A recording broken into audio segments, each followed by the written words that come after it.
Monday on Your View. Welcome to the show. I am Morayo Afolabi Brown. As always, I have the ladies with me. Hello, Damilola. How are you? So how I love the hair on you today. I'm more particular about how you spent your yesterday because it was 45. Yeah, yesterday was nice. The kids, we didn't bother. We're planning on taking the kids out. I was planning on taking the kids out, but when I got to church, there was food day in church. Okay. So there was plenty of food, and I also took some chops to church. So we just went home because somebody, Yemi Legend, also sent us food. Yeah. So there was so much food, and there was no need taking anybody out to dinner. And the kids planned a spa thing for me. They had the music, they had the candles, they had the massage, the oil. So they rubbed my body, the whole world. So I had a full massage experience in my living room. Although their father said, their father kept complaining, oh, my couch, see all the oil on my couch. Visitors will come here and sit on the oil. I'm like, well, it's just once. It's just once. So I think that for us too, we were relishing in the fact that an amazing person, a fabulous woman, turned 45 years Politician, thank you. It was so nice. But all the same, I think this morning something struck me about help, and I saw a young boy who from Akute became a model in Paris because he went to help. He followed his mom to help her out with her morning chores, her morning duty at a customer's place or a client's place, and that was how the person took interest in him, saw him, took his pictures, sent it to the scout, and from there, from Akute to Paris. Do you understand? Yeah. So sometimes, yes, we look at it like, oh, because we want to help our parents, we are belaboring ourselves. You never know where your helper is. Exactly. So it will be good for children to please step into this role and help your parents wherever you can fit. Okay. That's it for me today. How are you doing, Elijah Nima Akashat Zubiri? Thank you. I'm not in the place of poetry. I did not know what to write. It's been. No, I know the love already. I know. I can feel it. This past weeks, it's been back, shock. And I'm just trying to. Yesterday, I was just crying. I was like, okay, it's my father's 5 years. It was my father's 5 years on Saturday. I couldn't go with my siblings to the grave. Oh. They went, they said he's doing fine. You know, so that's afterlife for Muslims, so we must visit. It was not to pray. Muslims, we don't visit the grave to go and pray. Hey, forget that. That's not the sunnah. Just to visit your dead ones to see how their grave site is. My siblings went. They said the place was good. A few grass had grown, so they weeded it out. That was one of the reasons we didn't want our father too far. Constant visits. So that the visits would be normal. But I couldn't go. I just wasn't in a good place. And I'm praying for strength. Well, happy birthday to a wonderful person. You see, one of my birthday wishes is what you got. Where your children, your husband, you don't need the outside, just the inside love, I'm telling you. Welcome back. How was your trip? My trip was really good. It was amazing. I went to Beijing. I also went to Taiwan.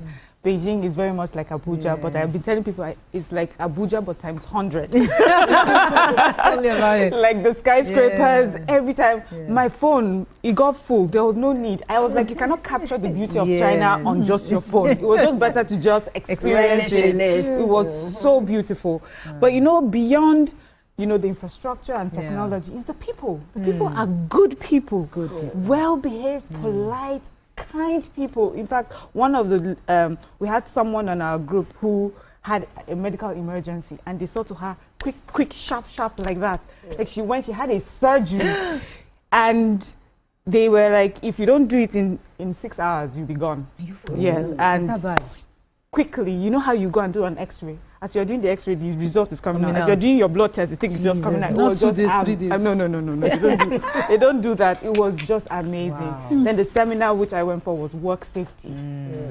We have a lot to learn. I asked them a tough question. I was like, I see people are big on work safety in your country, but you have a lot of your people in my country doing mining work and everything. And I don't think safety is something that you have to prioritize. They didn't really answer me in the conference, but they called me aside and they had a conversation with me. But yeah, I have a lot to learn, but also a lot to give as well. So it's very good to be back. It's nice for you to do maybe a bit of a conversation with the HR admin. Maybe you can help them some tips that Oh, it's beyond HR. It's beyond the whole country. Hey, we need to have a conversation with the country. Let's go on a very short break. When we come back, we'll look at the front pages of the paper. Stay with us. We'll be right back.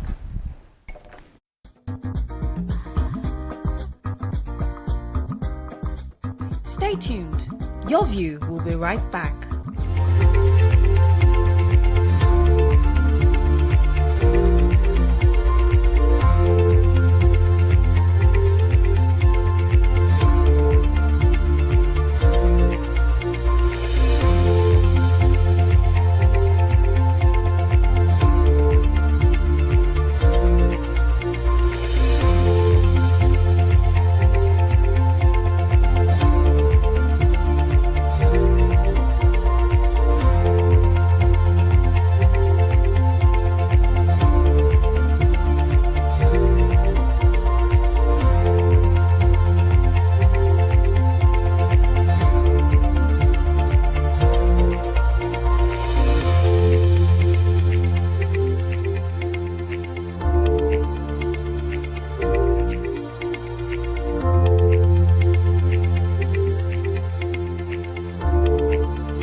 Thanks for staying with us. We're going to start with The Nation. Mark Aregbesola take over in conflict with ADC constitution. I'm still in Labour Party, says Obi. Natasha, I'll resume tomorrow. Firms local substitution boosts trade balance. And ethnic nationalities back Wike's demand on release of NDDC forensic report. Which story are we taking? Let me start with Natasha. So the Federal High Court sitting in Abuja has moved that the suspension, upheld actually the suspension of Senator Natasha Akpoti-Uduaghan from the National Assembly, but then faulted the duration of the suspension, saying that if it is required by each senator to have at least a total of 181 days in each legislative session representing their constituency, how then do you suspend a senator for 6 months? Even though she upheld that the House has every right to suspend any erring senator, but the duration was an issue because it was clashing with this requirement of the 181 days. The Justice Binta Yako also went ahead to order that Senator Natasha pays a 5 million naira fine for violating a court order by publishing a satirical apology to the Senate President on her Facebook page. And then, Senator Natasha has said that she'll be resuming plenary tomorrow. So resuming business in the Red Chambers tomorrow, representing our constituency. I like the emphasis of the justice saying that to continue to suspend any senator is to deny the constituents their representation in this representative democracy that we run. And I hope that the Senate and all the key people in the Senate hear this and hear it once and for all. So we keep hearing of the suspensions without limit. And Senator Natasha has called this a victory. She says this is a victory and she will resume tomorrow. She's happy. She's thankful to God. And by the grace of God and her supporters, she will be resuming. Okay. Okay, I have the one that ethnic nationalities back Wike's demand on release of the NDDC forensic report. And very funny story. It's a bulky one, but a lot of people are on the side of Wike this time. Some critical stakeholders in the Niger Delta region have thrown weight behind their behind the call by the Federal Capital Territory FCT Minister Nyesom Wike on the President Bola Ahmed Tinubu to release the result of the forensic audit of the Niger Delta Development Commission (NDDC). The stakeholders Pan-Niger Delta Forum (PANDEF), Ikwere People's Congress (IPC), Shekiri Leaders of Thought, ILOT, and concerned citizens of Rivers argued that there was no rationale for the non-release of the report for more than years after it has been submitted. They also added a lot of reports. Even the PANDEF Public Secretary, Ominimine Obiwevi, said the release will help to expose the rots in the commission and serve as a warning to the management of NDDC.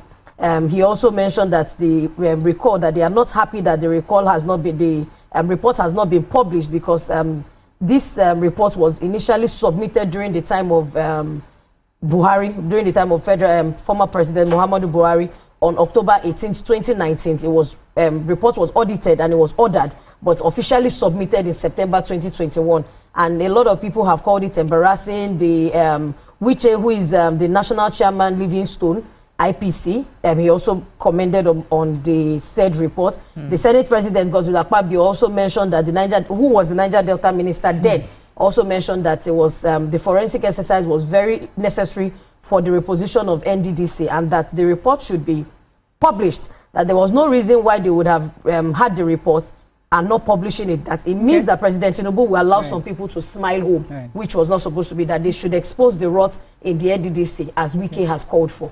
So we hope that the President will give an ear to them and let's see if it will actually be reported and published. I'm still in Labour Party, says Obi. So I came into the country and I heard they were in ADC. Now he said he's not, that he's still a member of the Labour Party, and that in spite of what they have just done, that what they have done is a coalition. They are not talking yet of who is leaving the party or not leaving the party. He said that the reason for this coalition is to stop President Bola Ahmed Tinubu's second-term bid in office and to introduce better government. He promised to spend, he said... he can fix Nigeria in one... Yes, in one term is what he said. But let me just read here. He says, my goal as a leader is to change those who need to change. You need some who have been in bad government because of their experience is critical. He said that this is not play, that a lot of people are assuming things, that he will be the running mate to Atiku, that he's not running as vice president. He believes he will be the next president of our country. He said a few things about this present administration. He says you can see that nothing is getting better and something needs to be done so that, things are better for Nigerians. And that is why they have first formed that coalition, and he's running definitely for the office of the president. Okay. So Nigerian companies are increasingly substituting imported raw materials for locally sourced alternatives, according to a report Cardinal Stone said yesterday, indicates that the reduction in the non-oil imports was substantially due to adoption of local substitution by Nigerian companies. The first quarter report came out and shown that the country's external position remained positive for the 10th consecutive quarter, averaging about 7.5% of the gross domestic product. It was also reported that the external position was due to positive trade balance and stronger remittances by Nigerians, witnessed more export than importation. And this is a big gradual. The average Nigerian might not see that, but a lot of companies are choosing to source their raw materials locally, which obviously is good for our nation because we're trying to increase manufacturing and production in our country. Moving on now to the Punch. 10 states borrow 417 billion naira despite higher allocations. Nigeria's unity under attack from terrorists and separatists, says Tinubu. Coalition crisis brews as ADC chairman set terms for alliance. Recapitalization, 5 banks hit CBN targets ahead of deadline. And a human interest story here. NDLEA seizes UK Saudi-bound cocaine hidden in lipsticks. Okay, which story are we starting? So I have the recapitalization. So 5 banks, let me name them. Access Bank, Zenith Bank, Eco Bank, Lotus Bank and Jais Bank are met with the recapitalization deadline of CBN, threshold of CBN. So for the first-year lenders, they have a 500 billion capital base that they must meet now. National banks have 200 billion naira capital base, while those regional banks and regional authorization have 50 billion. Then non-interest banks have about 20 billion and 10 billion respectively to meet as their new capital base threshold that the CBN has given them. And the deadline is for March 2026, and these 5 banks have already met it. Wow. Okay. That's good. So with that, congratulations to them. Okay. The president is saying that Nigerians I think I might have to go on a short break. Let me come back. We continue with our review. Stay with us. We'll be right back.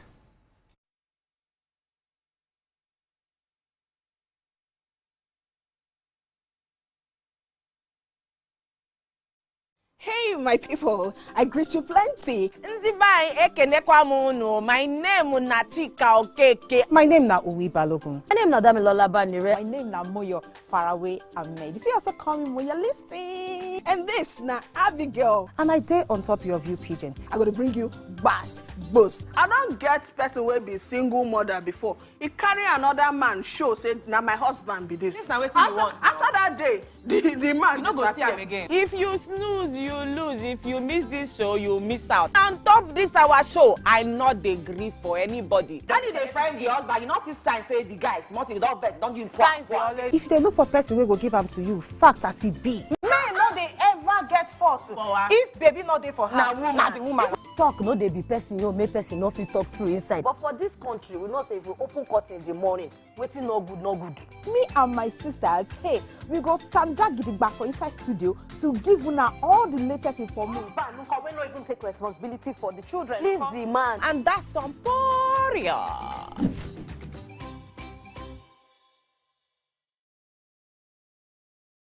Good morning, Marina Station and all the passengers.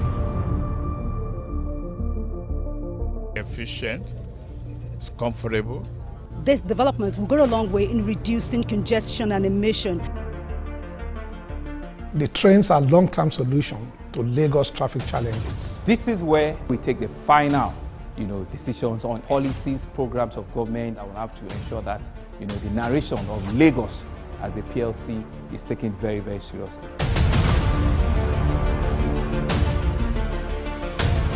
This is a major pedestrian bridge linking Oyinbo here to Apapa Road over there. With this overpass, we are providing what we call a permanent solution.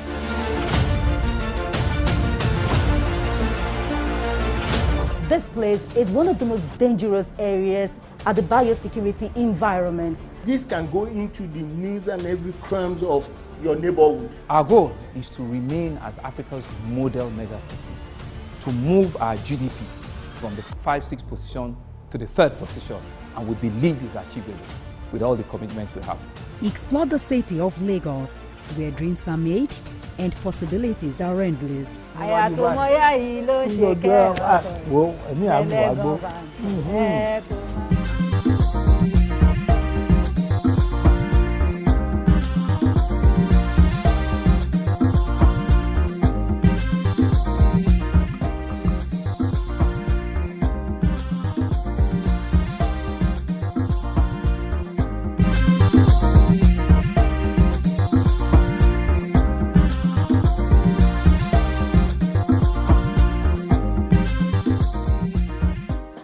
Thanks for staying with us. We're still reviewing Punch. What's the story? Nigerians' unity under attack from terrorists and separatists, Tinubu says.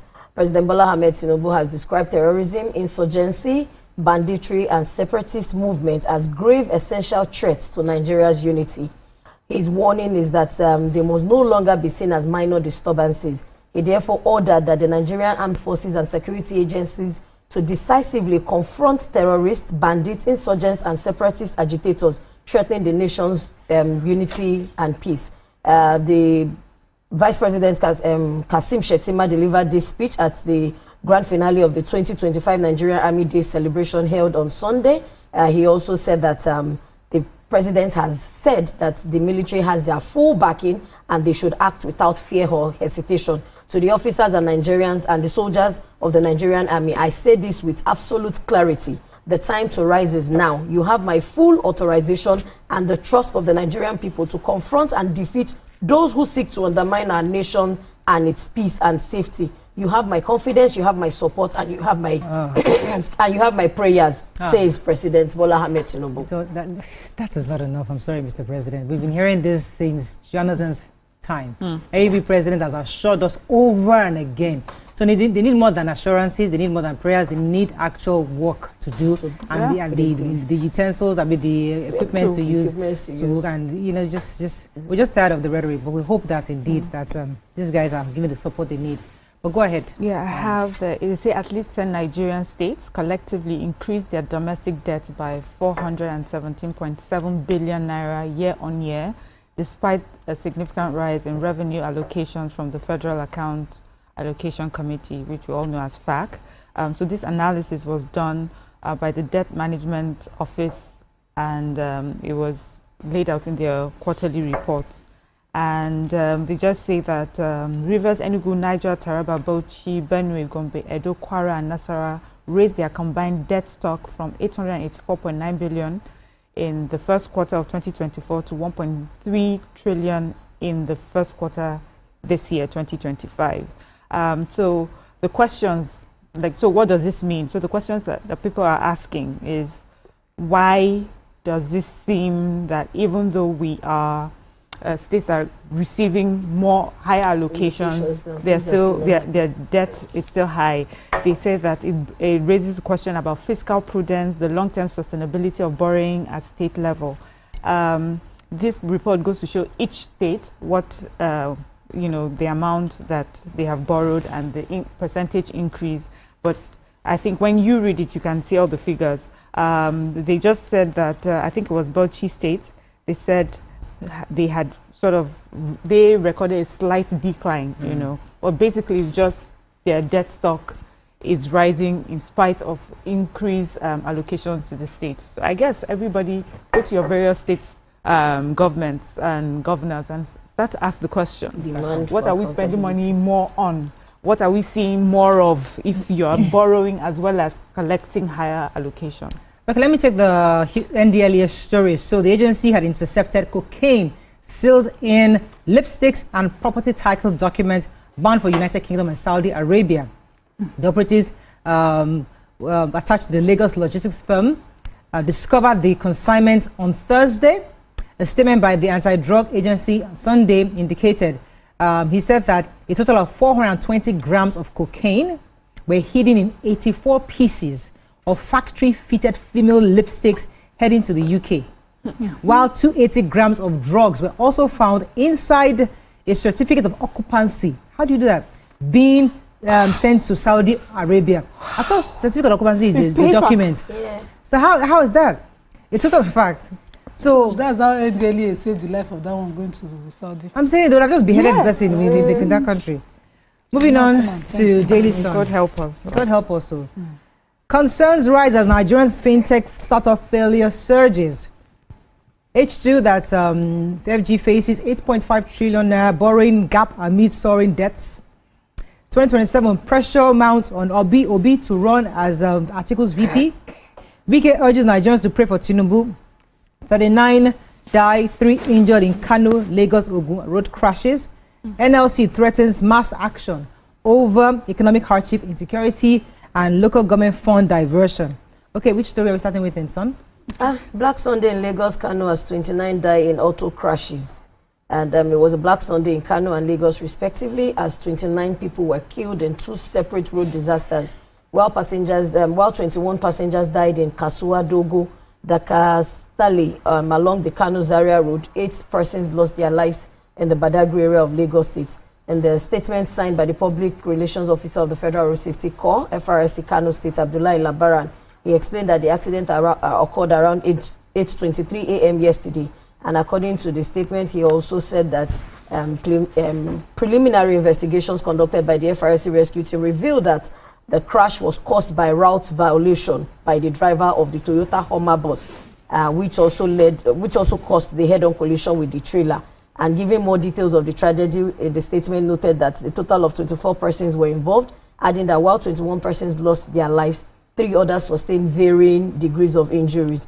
And the body of the deceased had been deposited in the morgue.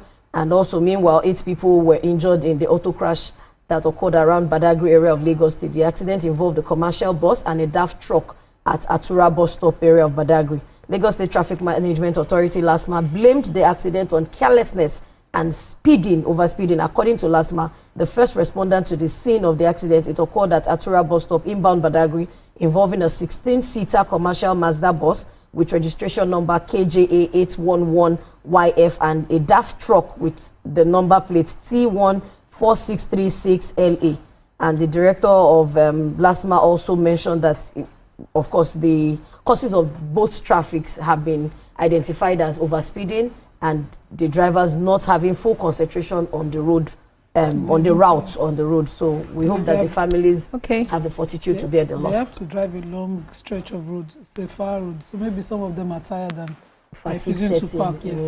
NLC is threatening mass action and over our economic hardship, according to them, insecurity, as well as the diversion of local government funds.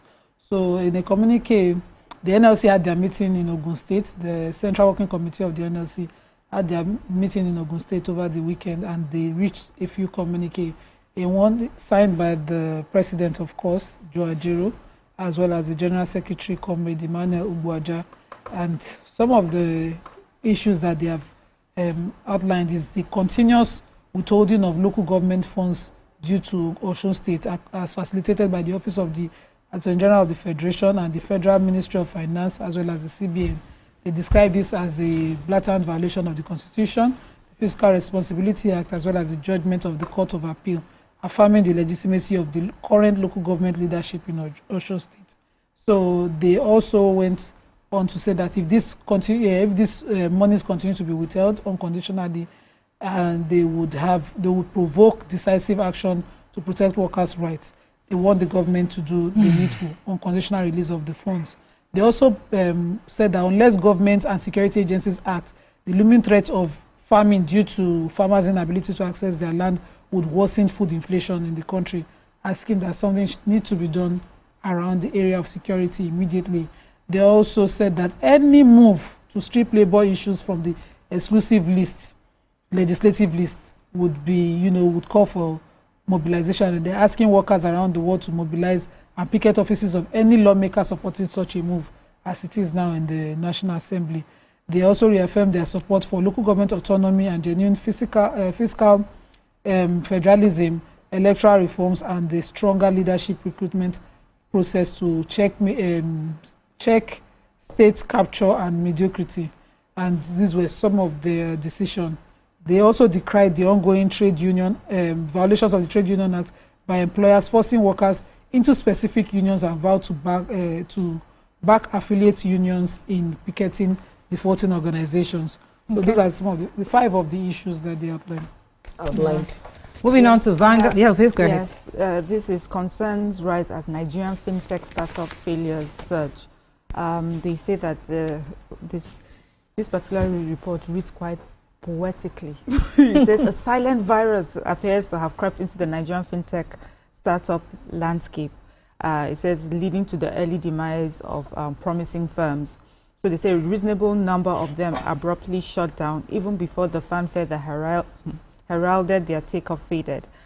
So really, I think what has brought this particular report out is, as we know, there's a recent fall of Okra. This is a prominent Nigerian open banking startup that attracted over $60 million in funding.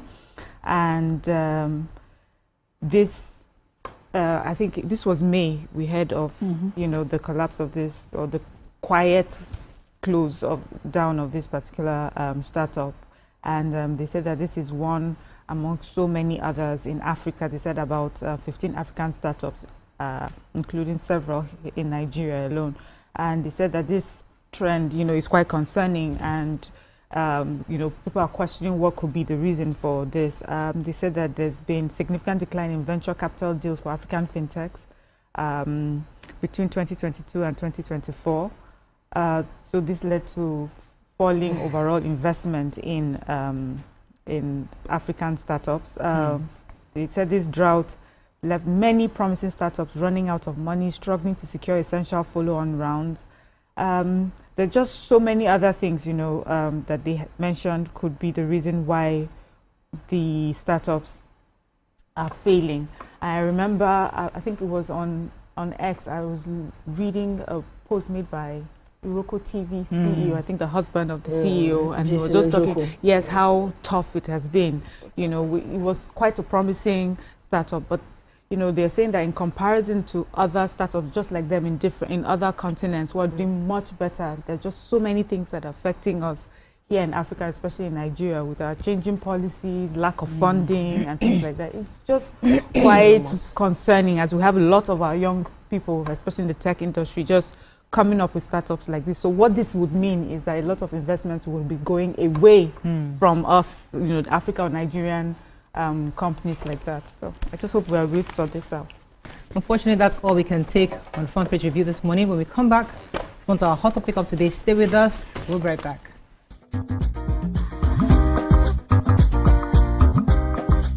Stay tuned. Your View will be right back. I'm Miriam Lunge. I'm a passionate environment advocate and a published author. I am the founder of Celebration, a businesswoman, and a fashion icon. I am a wealth coach and a real estate developer. I am Amako Arakwe. I'm a corporate commercial lawyer and an entrepreneur. Barkamu da warhaka. I am Ramatu Shehu Oyibo, an entrepreneur and a business coach. I am the voice of an average Muslim woman, an hijabite, and a lawyer. I am a polymath and a serial entrepreneur. I am Murayo Afolabi Brown, Managing Director, TVC Entertainment. I'm a media consultant, producer, and broadcaster. The ladies of Your View are made of women from different professions, tribes, cultures, and religion. Join us every Monday to Friday as we share our views on topical and social issues.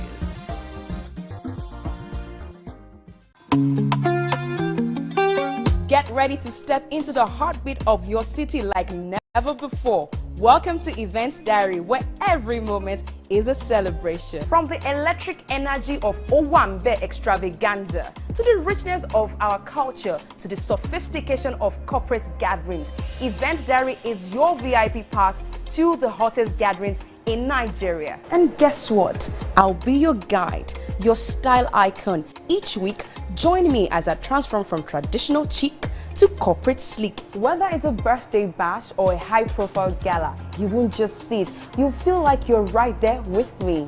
Aww. From meetings to evening soirees, I'll be there. Or to the trendiest street festivals or to music concerts, Events Diary has something for everyone. So join me as we explore the vibrant tapestry of Nigerian scene, one event at a time. I'm Nifemi Oguntoye, news anchor with TVC News. My day is usually busy and it's difficult keeping up with breaking news stories, trending stories, business news, stock exchange and what have you. But with TVC News on WhatsApp, I'm able to catch up with all the breaking news, real-time updates and trending stories on the go, right on my phone, no matter where I am. It's quick, easy and always on. And hey, you can join us by scanning the QR code or using the link on our X and Instagram. Why wait? Come to the side of news that keeps you ahead. TVC News, first with breaking news.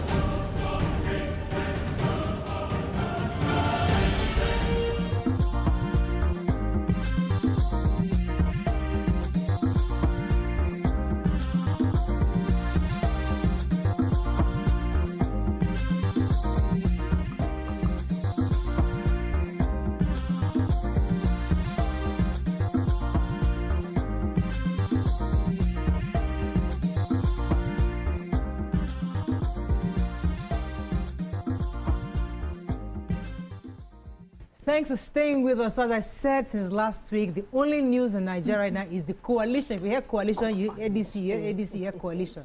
So prominent politicians like former Vice President Atiku Abubakar, 2023 Labour Party presidential candidate Peter Obi, former Senate President David Mark, former Governor of Rivers State Rotimi Amechi, former Governor of Osun State Rauf Aregbesola, former Governor Malam, I think it was Nasir El-Rufai too.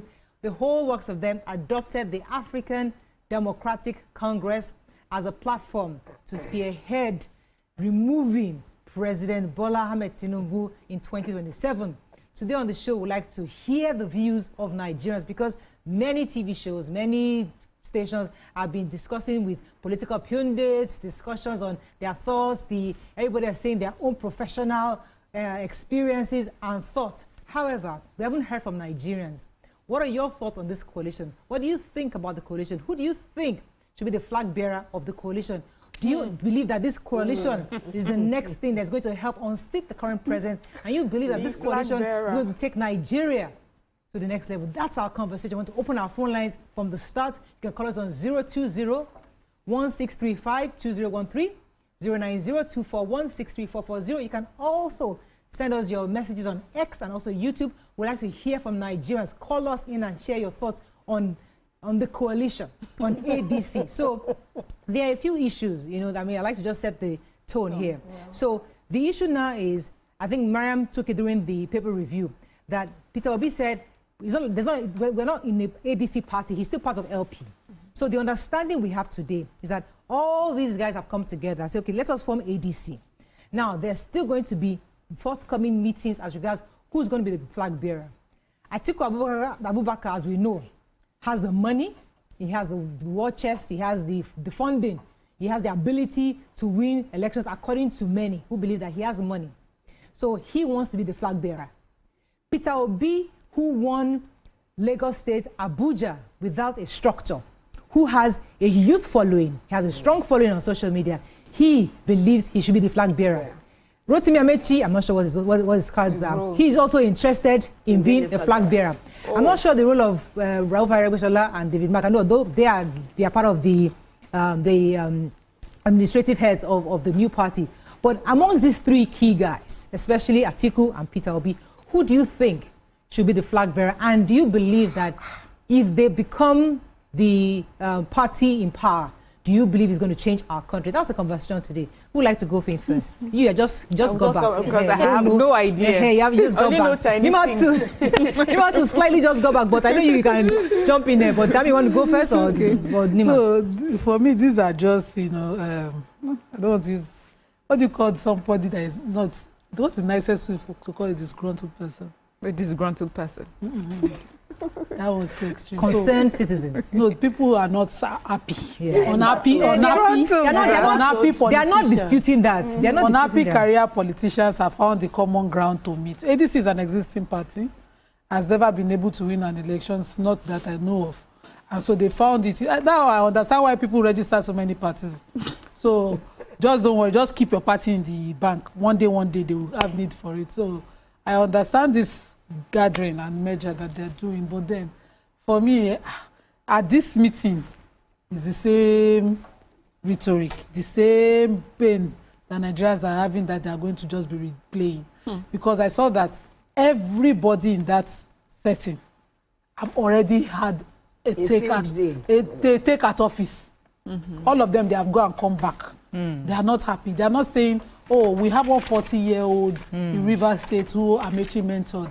It's time for him to go. They're not looking at the women and saying, oh, we have one woman from Osun State who is now MD of one bank, who has done amazingly well in her field, who will be a good representative, for us.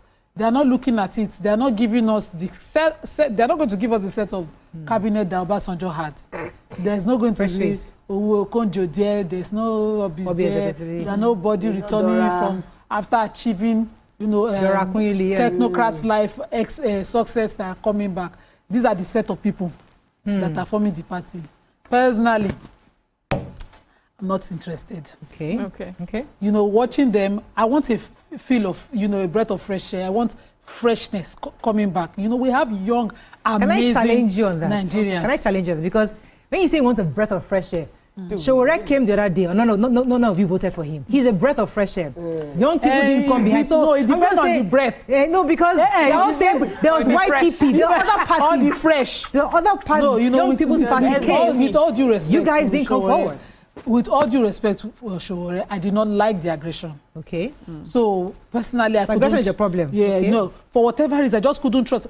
So we were at a celebration symposium, and Showore was speaking just before the elections, and one of the boys almost, in the shout, almost pushed me off. I was like, how am I going to hold these ones to account if I finally vote them? So those were some of these people. But there was one amazing guy who won my heart. I don't want to, speaks well, is a technocrat. That one won my heart. It looks like he can, handle Nigeria's problem, because Nigeria's problem, aggression alone cannot handle it personally. So I stayed. Okay, let me pause you for a second. Okay, Mariam, want to jump in? I would like to jump in. I wanted to take this. So for me, just when I heard about it and the people that were in the coalition, I just thought that I don't see how they would make a headway when they get to a certain point. And the point is who will be the flag bearer.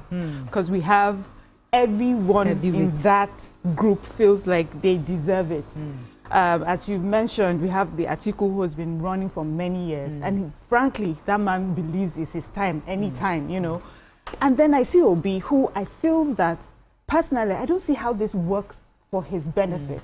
Because Mr. Peter Obi became a force to be reckoned with, especially among the youth. It had nothing to do with his party. It was about the man. People thought he was a breath of fresh air. People thought he was a new face. People thought, that especially young people thought that, oh, this person was somebody against the norm, the political class that we're used to. This is somebody new. And for me, I don't see how this coalition benefits him, except if they're thinking that, since he already has such a following, especially among the youth, we will put him up as the flag bearer and then everyone. But then I see an El-Rufai. I don't think El-Rufai will sit back and watch Peter Obi be the flag bearer of this coalition, So I wonder what their subsequent meetings... I wonder what their subsequent meetings is going to be about. And, it's interesting to know that Peter Obi is adamant in letting us understand that he's still a member of a party and this is just a coalition. As you know, with Nigerian politics, the more you see, the less you understand. So we'll just wait on it after. Well, I think not far-fetched, but in this, the party structure already gives us an idea that it looks like they fall from the beginning. It doesn't even look like it's going anywhere. Because if we look at the credibility of all of the big wigs involved, all of the frontliners from Atiku Abubakar to Rotimi Amechi to Senator David Mark, all the frontliners that we are seeing, we know them. We know the history. I don't think we were dead when they were ruling us, and a lot of us were already of age and we were already voting. So it also shows to me that there is no how, it still feels like a joke. Because even this representation does not even have women representation nor youth representation. All of the 20 people in front, they were all men. So are they telling us that women are only good when it comes to dancing? Women cannot take the front seat. Women cannot be part of the deciders. And if I'm going to be sentimental a bit, I'll mention youth. But now we've seen that even the youths, we've not been able to sum ourselves up. I was thinking that the 2023 election will give birth to a youth movement of a kind of showore to say let youth put their weight behind them. But we saw that, yes, a lot of youth tilted towards the obedience area, seeking that Peter Obi was a bit, not totally absorbed of some indifferences, but a bit better than the people we have had. I do not think after this run in Atiku will run anywhere other than at his family house. You should just run and go and rest. Baba looks tired already. Now, I feel that people like them or people of their caliber should push forward stronger Nigerians, not them, because their credibility has been faulted. Okay, so that's and I'm also seeing that this ADC, another point I'm saying is that there are a lot of moles already inside. They have shut the door on a lot of moles inside. So these moles cannot go outside. The only outside. We were here when they started this acronym of PDAPC. And we knew that some people were obviously in PDP and they were working for APC. Now there's an ADC. So maybe PDC will still join. We don't know where they are going to. You know what I found quite fascinating is the fact that many people underestimated the Labour Party. When Peter Obi took it, because every political analyst did not give them a chance. Almost everybody said, it's impossible. How can you go to a group? There's no structure. There's no structure. That was the argument then. They underestimated the ability of the Nigerian people because remember, these Nigerians are going to vote. Not your structures, not the money you have, not the banks, not the machinery. It's the human beings called Nigerians are going to vote. So if we underestimate ADC so early, maybe it's another error that many of these political analysts are already making, because you see and you think, okay, yes, I get the point you made earlier that it's the same of the same. Maybe if they had put somebody younger, Nigerians can say, oh, fantastic. But the truth is that when somebody is united for one cause, the only cause is unseat President Tinubu. Don't you think that is strong enough, regardless of who is together, to get them some kind of a... So regardless enough, I think we would rather want to choose where we want to die, seeing that this place is a credible place to die. If all of them, I will say on this table that if all of them in together, they don't even have a flag bearer that can beat President Tinubu, I'll still rather vote for Tinubu. Because at the end of the day, it's like we're running in circles. Am I going to vote for... Go ahead. The sentiment. Okay. 1 second, go ahead. Yeah, so I was going to say that with Peter Obi, I remember with Labour Party, a lot of the feedback, that was gotten was that, yes, people wanted him, the youth especially supported him, but he didn't have the structure. And what did they mean by he didn't have the structure? So there were some places they felt that there were not enough representation of that party to make sure that the votes were counted and things like that. So I can see the ADC being a structure. But is it going to be a structure for a Peter Obi? If it's going to be a structure for a Peter Obi, so it will come with the followership of the Peter Obi and the structure that he was lacking the first time around. But the way I see it, honestly, maybe they're going to leave it as the very last card, who they are going to use as as the flag bearer. Maybe they're going to shock us. But based on the sort of people that I know, these people that we've seen, how they have presented themselves over the years, these are big players. These are people that believe that they deserve the presidency, come what may. So I feel that there's going to be an issue towards the end. But if they are going to go the unlikely way, which is, you know what, we'll pick this man who we already see has some following, give him the structure that he deserves, because we noticed that that was what was his problem in the beginning. He will go. But any other person on that group, for me, I don't think will draw the sort of followership that they would think. Please, I want to ask Miriam a question. You mentioned that deserving. What have these people done to deserve? I'm just asking randomly. What do you think they have done to deserve that seat of presidency? Because they have been in the political class for many years. They are power players for many years. They have installed politicians and people in power for many years. And also, every citizen has the right to have the ambition to be the president. It's their individual right. So anybody can choose. Nima, I want to hear your point, but let me go on a very short break. When I come back, I want to hear you properly. Stay with us. We'll be right back.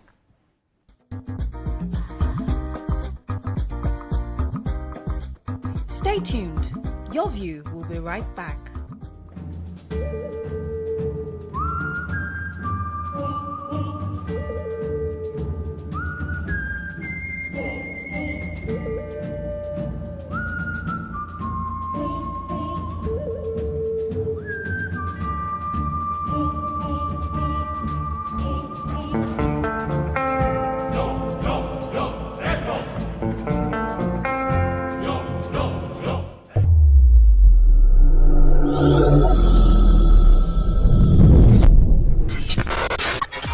Do you think you can outplay me in this game of wits and knowledge?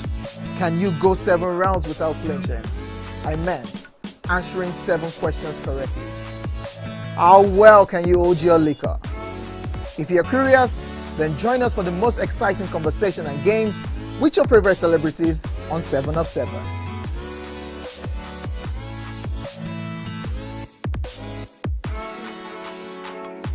Hey, my people, I greet you plenty. My name is Nachika Okeke. My name na Uwi Balogun. My name na Damilola Banire. My name na Moyo Faraway Ahmed. If you also call me Moyo, listen. And this na Abigail. And I dare on top your view pigeon. I'm going to bring you bass, boost. I don't get person will be single mother before. He carry another man show say now my husband be this. After that day, the man you go see him again. If you snooze, you lose. If you miss this show, you miss out. On top this our show, I not dey gree for anybody. When you dey friend the husband, you not see sign say the guys, you don't vex, don't give signs. If they look for person we go give them to you, fact as it be. Men no dey ever get fault.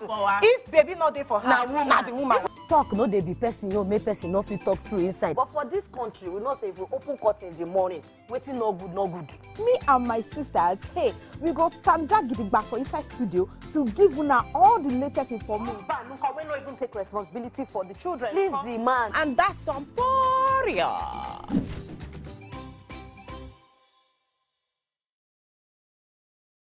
Good morning, Marina Station and all the passengers. Efficient, it's comfortable. This development will go a long way in reducing congestion and emission. The trains are a long-term solution to Lagos traffic challenges. This is where we take the final, decisions on policies, programs of government that will have to ensure that, the narration of Lagos as a PLC is taken very, very seriously. This is a major pedestrian bridge linking Oyinbo here to Apapa Road over there. With this overpass, we are providing what we call permanent solutions.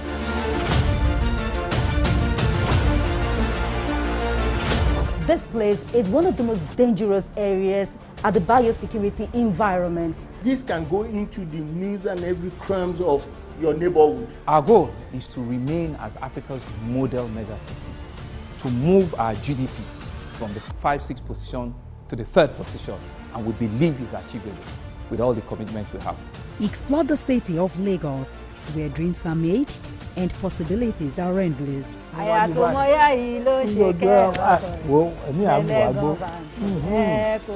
Amadedoja Salamadini. I live in Lagos, inside Lagos. I'm Miriam Lunge. I'm a passionate environment advocate and a published author. I am the founder of Celebration, a businesswoman, and a fashion icon. I am a wealth coach and a real estate developer. I am Amakora Kwe. I'm a corporate commercial lawyer and an entrepreneur. Barkamu da warhaka. I am Ramatu Shehu Oyibo, an entrepreneur and a business coach. I am the voice of an average Muslim woman, an hijabite, and a lawyer. I am a polymath and a serial serial entrepreneur. I am Murayo Afolabi Brown, Managing Director, TVC Entertainment. I'm a media consultant, producer, and broadcaster. The ladies of Your View are made of women from different professions, tribes, cultures, and religion. Join us every Monday to Friday as we share our views on topical and social issues.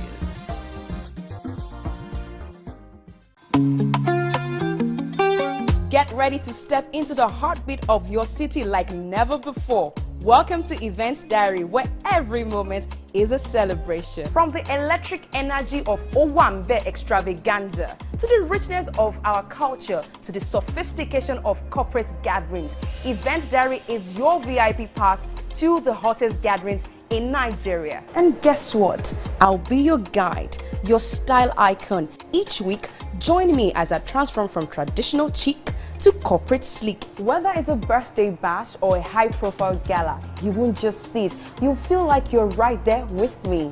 Aww. From meetings to evening soirees, I'll be there. Or to the trendiest street festivals or to music concerts, Events Diary has something for everyone. So join me as we explore the vibrant tapestry of Nigerian scene, one event at a time. I'm Nifemi Oguntoye, news anchor with TVC News. My day is usually busy and it's difficult keeping up with breaking news stories, trending stories, business news, stock exchange and what have you. But with TVC News on WhatsApp, I'm able to catch up with all the breaking news, real-time updates and trending stories on the go, right on my phone, no matter where I am. It's quick, easy and always on. And here you can join us by scanning the QR code or using the link on our X and Instagram. Why wait? Come to the side of news that keeps you ahead. TVC News, first with breaking news.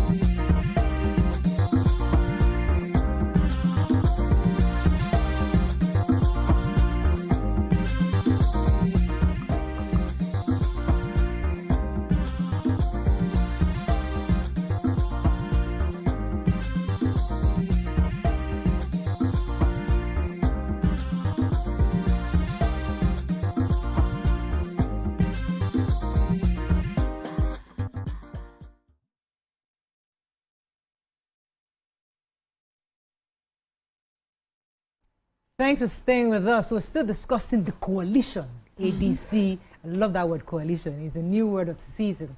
And it's time to invite our callers. You can call us on 020-163-52013, 090-241-63440. You can also send us messages on X and also on YouTube. We'll be happy to hear your thoughts. Nima, you're going to jump in here. Go ahead. Yes, so one of the sentiments that the Labour Party had around them was that, you know, they were independent of this kind of people. Yeah. That the former governor stood alone and he needed support. Nigerians raise money. Yeah. You know that we have never talked account and balance of this of the Labour Party during the elections, but Nigerians, I knew Nigerians abroad who fell under the movement of take it back was Showore's slogan, but take it back was something that worked for them. So they were making gathering money abroad. Doctors, a group of doctors I know were paying $1,000 towards the campaign. $1,000 per person that you are doing well abroad was the minimum they were collecting from doctors. And so they got money based on the sentiment of that. We will win this office, we will take it back independent of people like this. You know, so these people are not going to enjoy that. They are not going to do that. You know, some people do not want to align with somebody like the former vice president. Let me have their sentiments against that. I don't want to lose my thoughts because I hear you. But the thing is, Nigerians are saying, and I hear that the issue of the structure, we don't want the same old. But is it possible if Atiku or whoever, all the parts of the coalition, recognize the strength and saying, okay, without what Obi lacked in 2023 is this, that there's no representation in the innermost places. There's no LP representation in those small villages. I have that representation because I am Atiku, I have the machinery. Now, would an Atiku be willing to step down for an Obi who has both the grassroots and has the international support, would an Atiku say, okay, I will hand over my machinery to you? Do you think an Atiku will be willing to hand that over to a Peter Obi to be the flag bearer? Because Obi has repeatedly told us it's only there for one term. Let me so should this, I mean, so should, even that one term, I believe that's just change. Should the Nigerian people put pressure on Atiku Abubakar to step aside for Peter Obi? Which pressure has worked against that? No, I'm just saying that it's the coalition. People carry your pressure back to your houses. Atiku has been under pressure many times, but he does not budge. So I don't see him budging. And this coalition has Atiku, former presidential candidate, Tambua, former presidential candidate, El-Rufai. You know, these people are too strong. But it's a new Nigeria. Amechi, former presidential candidate. They might be seeing it as a new Nigeria. We're looking at it as a new Nigeria. We have to unseat a president. So we're going to lay aside our personal things to fix. So if El-Rufai, Amechi, let's put personal aside. Of all their campaign, of all the issues that they have outlined that they are coming to address for Nigeria, the only one that I believe is a common and strong one that they can verify, apart from this generalization of all Nigerians are suffering, including them, you know, that they are coming to come and help us out of our suffering, is that they want to unseat the president. That's the only genuine thing. That's on their list. Clear objective. I have listened to El-Rufai, I have listened to Peter Obi, I have listened to Atiku, I have listened to all of them on this their ADC movement. Everybody just wants to unseat the president. Okay, let me take this call. Daniel, thanks for calling. You're live. Oh, we lost that caller. Sorry, so that objective of unseating president is that's the only thing we know. That's the manifesto we have right now. That's they have. And boy, see, when people are united like that towards an objective, don't you think that all the APC should also pay attention? And when they are united towards a certain objective, it depends on how they want to make the objective come alive. Now, they have not even settled in. Remember that internally, there are still fractions of who will and who will not. These people are already fractionalizing against these people. So that is already the downfall before it starts.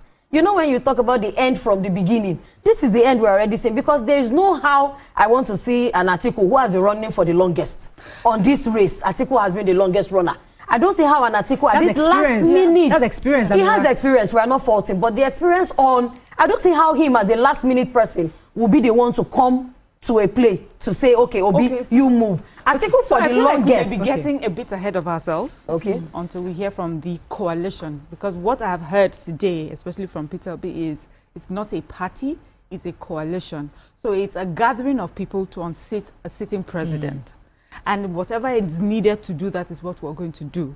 So we may not end up being a party. We may not end up having a flag bearer for this coalition. You may go to your various parties, run, or whatever support you would need, whoever maybe comes head to head with this president, we will give you. That's another way of looking at it. Miriam, I'm just hoping that what you said, as you talk about, that it sounds so good, is true. That's the only way that they can win. Because any other one register party. There's something like a bigger person to. He was in APC. So El-Rufai was in APC. They all need a party. They all need a platform. El-Rufai is not presently happy with his successor, and so he feels that the president has not done well. But this was the person he campaigned for. So, you know, they see this two-mouth thing for politicians. The ADC coalition we're even looking at, it's a force of embattled people. Everybody had grudges and grievances. That's not a crime.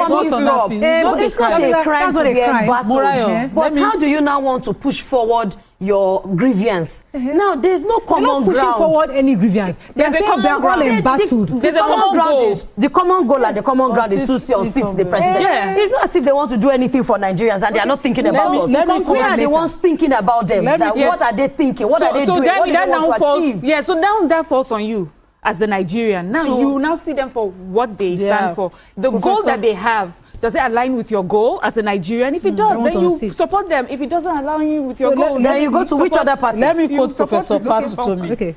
Fatutomi says, one shout out to the ADC for becoming the platform to construct a new political party that can show the way away from this present darkness. The key must not be to replace incumbents. It must be about sacrificial service to redeem Nigeria and restore hope to our children.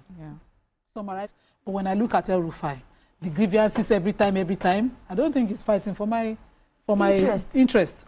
I don't think any... See, but it's not their fault, it's Wike that caused it. How? He's wicked that he's a PDP member and he's holding office in the APC. Is it that sets this precedent of this kind of confusion? He's the one that caused it, personally. But if he didn't cause it, how would Atiku say, I'm in the PDP? Peter Obi says, I'm still with Labour Party. El-Rufai doesn't even know where he stays, but they are all in the coalition. Let me take this call. We need to invite our El-Rufai is an SDP member. Good morning. Thanks for calling. You're live. Thank you for informing me. I don't forget. Hello, you're live. Go ahead, please. Don't listen to the TV. Listen to me directly. Go ahead, please. Okay, obviously that person can. And there's something. See, we always forget another thing. You see, what Patutomi said is good, right? We all like these nicely worded, encouraging words.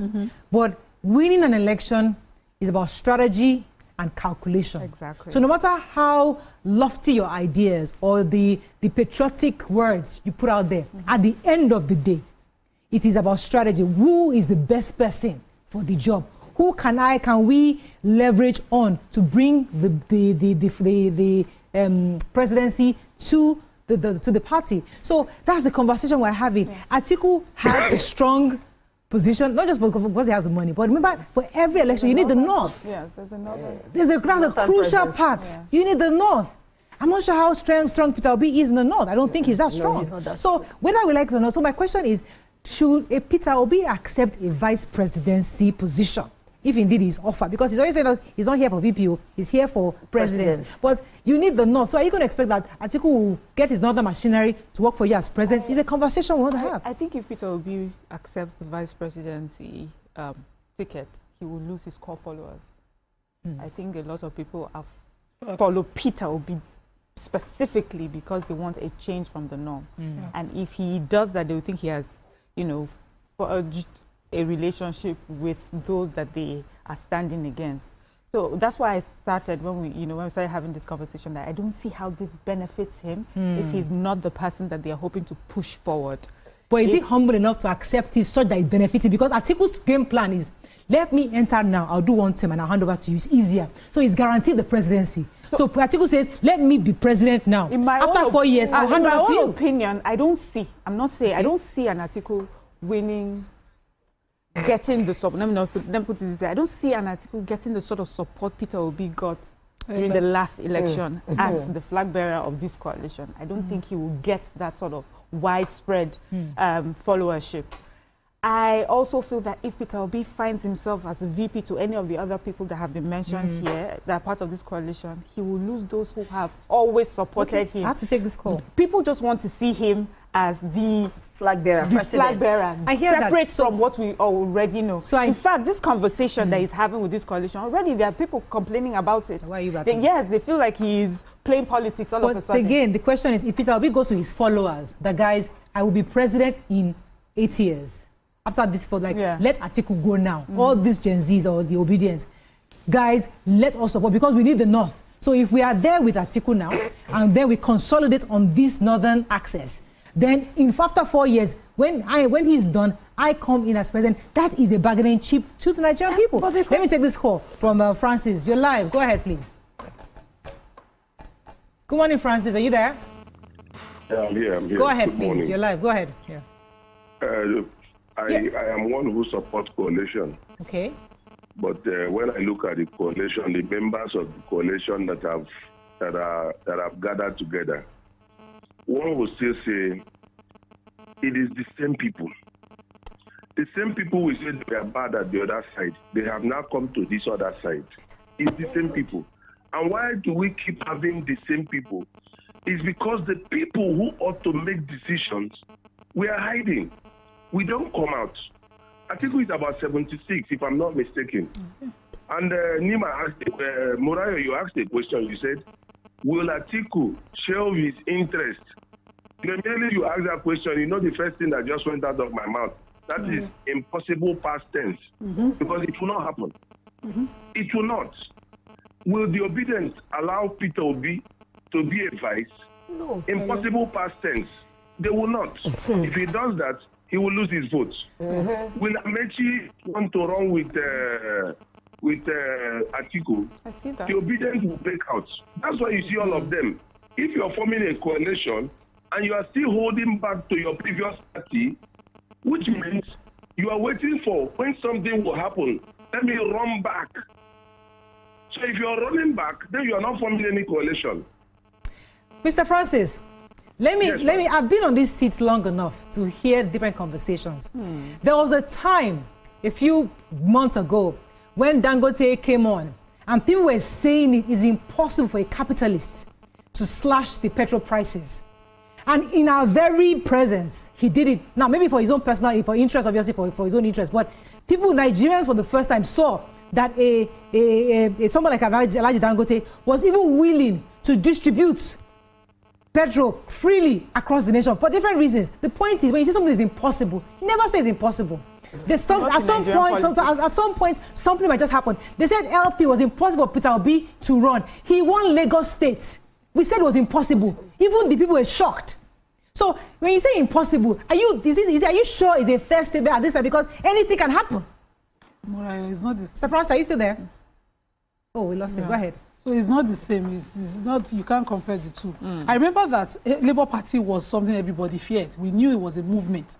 Because it was a movement centered around the NSAS offtake, centered around Momodu sat on this table and told us they don't have a structure on this table. Eventually, he agreed. But it was confirmed. It was confirmed. The total results showed that he didn't have enough structure. Yeah. If now they have improved on structure, Labour Party is the party to beat. They shouldn't be in any coalition. If by now, which I expect that they would have improved on those structures that they didn't have, they are the people to talk to, they are the people to beat. But you're sitting with an article that we have grievances. We are sitting with an El-Rufai that the Southern Kaduna still think has questions to answer. Somebody who came before the National Assembly on his confirmation as minister and was unable to answer those questions as regards, some of his involvement in some of this banditry and all of that. Those are the questions Nigerians are waiting for us to hear from him. Nobody is waiting for us to hear how you are coming to come and save Nigeria. Save yourself first. Declare your name first. So the issues are too many. Is it a Medici zone that is a reverse politics issue that locally? You don't forget that elections are local. How much command do you have locally in your grassroots? Okay, I told that Francis is back. Good morning, Francis. Are you there? Francis? Hello? Yes, go ahead, please. All right. This Pastor Daniel calling from Ojodi. Oh, go ahead, Pastor Daniel. You see, let me start from what the moderator said about Dangote and the fuel refinery. That one is different from this political issue because that one is business.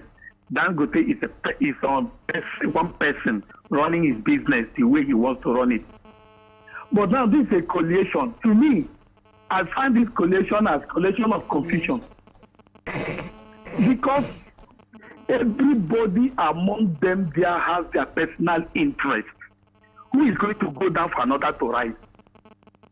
Then if they know to say, if the article say wants to go, the South people will shout foul that they've not completed their 8 years term. Tinubu is just 4 years. If they happen to go that way, you see, it's a confusion. Then if they now want to take the South person from the South, the Northerners, the article and the co will not accept. So you say that when the people in APC are saying that it is dead on arrival, in fact, if you look at it, it's the same. When Tinubu formed coalition with Buhari, he accepted to calm down and allow Buhari to run. And after Buhari run, he now say, when they became APC, still APC. So, but now, who among them is ready to elect the other person to go fight? Okay. That's the question. Thank you very much, Daniel. It's still early days for that. But thank you for reminding us. Yes, Ashwaju had stepped down and allowed Buhari to run. So let's see who. It's still early days. They're still having the conversations. Let's go in a very short break. When we come back, we'll bring in our guests to join the conversation. Stay with us. We'll be right back.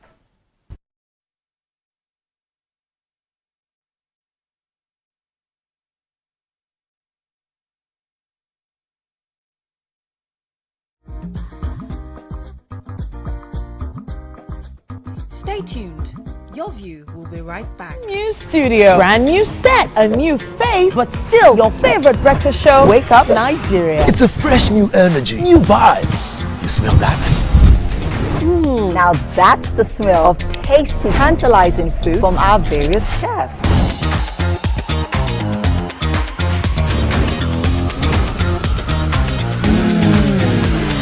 And when it comes to sports updates with insightful analysis, the place you want to be is Wake Up Nigeria. That's right. Every second there's a fresh occurrence, and every minute there's a story to tell. Keep abreast of happening locally and internationally via the news updates of Wake Up Nigeria. It's live camera fashion, where we strut, slay, and sashay, and keep you updated with all the latest fashion trends. Level up your morning. Watch Wake Up Nigeria, where every morning begins with a spark.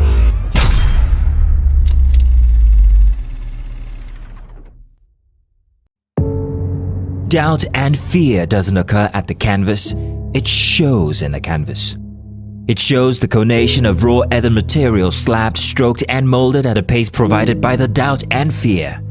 Every move way in the struggle of one to the other, merging the past to the present, brushstrokes of colors seen but not known.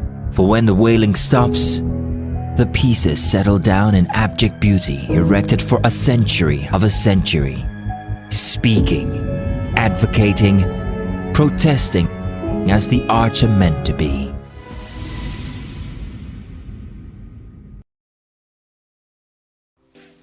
Welcome to Pure Entertainment. What would you like to order from our menu today? We have the regular. So let me go and look for my jam results. So my 280 was 320. I suppose don't be one medical. You be like person without fortune. At this point, I contest my jam results. I want to close the show. I can go. I can. Okay, that's all we can take. Ejeki, close the show. Ladies and gentlemen, number one, Unavailable by Davido featuring Musa Keys. We also have today's chef special.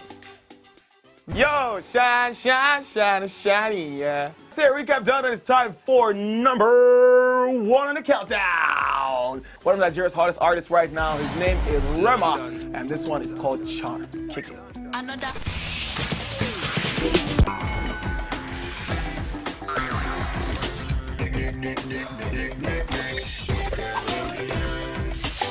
For dessert and a bit of nightcap, we have the nighttime and online specials. I want to start the gym, yeah? But do you know one thing that's actually keeping me back? You should start the gym to get fat. Cricket. She says she does pole dancing to empower women. What's the difference? There's a difference. That's what I'm saying. So pole dancer, you're already almost naked. You're already almost naked. It's the empowerment for me. Sex can make your relationship better. No. Sex can never be overrated. It is needed. Especially when it's good sex too. Almost every guy has been with somebody's girlfriend. But they are for all of us now. That's why you're still single. I would not agree or disagree with that because I don't want to get into trouble. I have a home to go to. Your next question. Oh, you ready to fail? Who is the better? You scissors. What is his name? That woman. Bam! Bam! Today we'll go here. Hey. Let's catch up now. And don't been able to satisfy your cravings, yeah? Stay good. Entertainment for Pure Entertainment.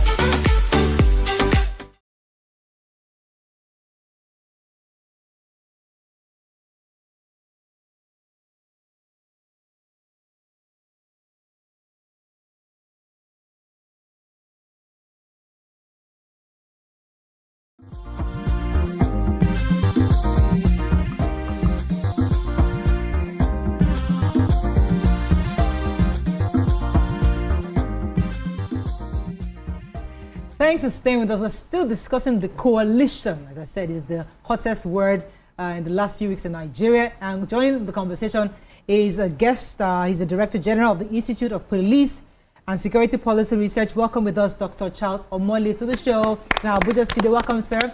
Good to have you on the show with us. Thank you very much. Thanks for having me. So we've been discussing the coalition before you came in, and there have been so many angles discussed so far. So what are your own thoughts, especially because Nigerians are asking questions? Who is going to become the flag bearer, and on what circumstances, or what are going to be their agreements to be agreed to for any one of them to take up the role as a flag bearer of the party? Also, considering the fact that there are various interests also, and they are aggrieved members of various parties are coming together, do you think they can actually reach a consensus on the objective, aside from on seating the current president? Do you think there's going to be a way for Nigerians to have a different option for the coming elections coming up? What do you think? What are your thoughts on this new coalition? Well, thank you. Well, it is a fact that if you look at all democracies globally, it's impossible to unseat an incumbent with a fractured opposition. Every country where you've had too many opposition parties, it always favors the government in power. And that actually was why APC itself was born, to unseat, Jonathan, in 2014, 2015. Now, the situation with the current arrangement being announced by the politician is there are several angles to it. Number one, they are talking of coalition. Coalition is not known to our electoral system. Merger is known. Because the difficulty right now is some of them are claiming they are still member of their original party and then also member of the coalition. That creates a problem instantly because our constitution and electoral act does not allow for membership of more than one political party.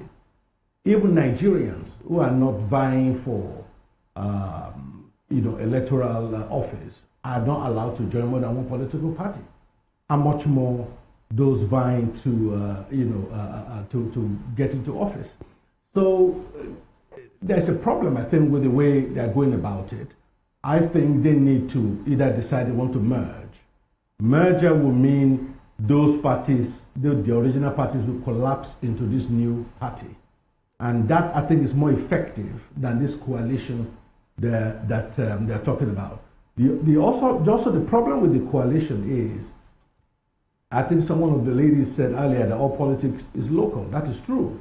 The issue is when you have a coalition, what you have is you are just having the big guns in the different parties joining this new ADC, but they are not carrying the structure of their previous party along. So potentially you could have ADC present a candidate based on this coalition, and Labour Party will Okay, we're having a bit of a freeze right there. So he was trying to go on to the structure available under each of the represented parties in this coalition and see if it will be functional for their collective objective. Let me take some messages. Just a few messages while we're getting back. Nam says, real coalition is when everyone collapses their own structure and stick with one party, not people with one leg in one party. The coalition. Okay. Hello, sir. Are you there? Dr. Mole? Yes. We lost you for a minute, but go ahead, please.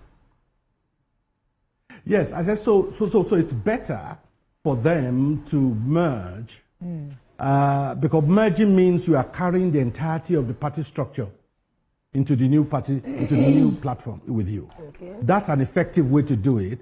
The way they are doing it in terms of just a coalition of the big guns means that the previous parties will still maintain their structure.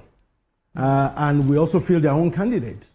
That, for me, is an ineffective way to unseat any incumbent. Dr. Mole, before you came on, I was asking the ladies who they think the flag bearer, if indeed this ADC becomes the party to unseat the current president, who do you think should be the flag bearer? Is it Atiku Abubakar or is it Peter Obi? And why? And do you think each should concede to each other, considering all the various calculations available? Some are saying that Atiku can do one term, hand over to Peter Obi for the other term.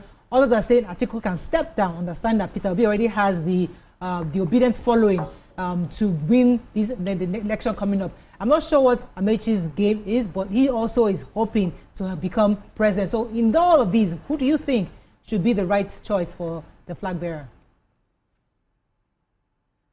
Well, that's a difficult one. I mean, first of all, if you heard part of what I said earlier, that our law does not allow you to be a member of two political parties. So the first thing that needs to be done is Obi or anybody else that wants to vie under ADC must resign membership of their previous party. Okay. That If they don't, they are going to enter all kinds of legal difficulties. Okay. But in terms of who should they choose, well, in terms of the calculation at the moment, you have to see who has the greatest electoral pool in there, and you cannot discount that Obi will be a formidable choice for them. But there are so many things around the way this 2027 campaign needs to be run that I'm already seeing signs that makes me to worry in terms of what I call very vague electoral promises by the politicians. I think we need to hold them to more specific policy formulations for this. But I looked at the interviews they are all giving. Answers are too generic and too general, in my opinion. We need, the way we are right now, we need more specific, policy options before we can make our decision. But I think the good money we probably favor Obi at the moment to be their flag bearer. Okay. What are your something? I wanted to talk about, because that means her conspiracy theories here think that there's a mole within the ADC already. You have talked about the legalities of the ADC, whether it's a viable platform for them to meet.